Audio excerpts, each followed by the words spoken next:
પારડીથી GMDC સુધીના રોડનું નિર્માણ ₹12 કરોડના ખર્ચે કરવામાં આવશે। આ રોડનું ખાતમુહૂર્ત ઝઘડિયાના ધારાસભ્ય રીતેશ વસાવાના હસ્તે કરવામાં આવ્યું।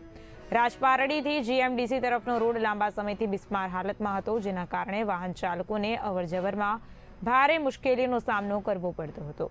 આ બાબતે સ્થાનિકોમાં નારાજગી જોવા મળી હતી। ધારાસભ્ય રીતેશ વસાવાએ આ રોડ માટે ₹12 કરોડની ગ્રાન્ટ મંજૂર કરાવી હતી।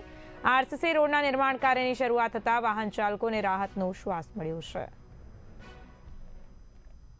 આજે રાજપાડી આમોદ ભુરી રસ્તાનું ખાતમુહૂર્ત કરવામાં આવ્યું છે।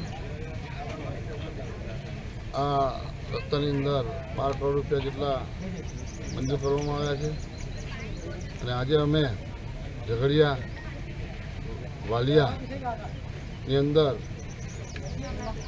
17 કિલોમીટર જેટલા રસ્તાનું ખાતમુહૂર્ત કરવાના છે અને એની અંદર ₹45 કરોડ કુલ બજેટ છે। એની અંદર સ્લેબ રેન, રસ્તાઓ, તમામ વસ્તુઓનું આજે અમે ખાતમુહૂર્ત કરવાના છે।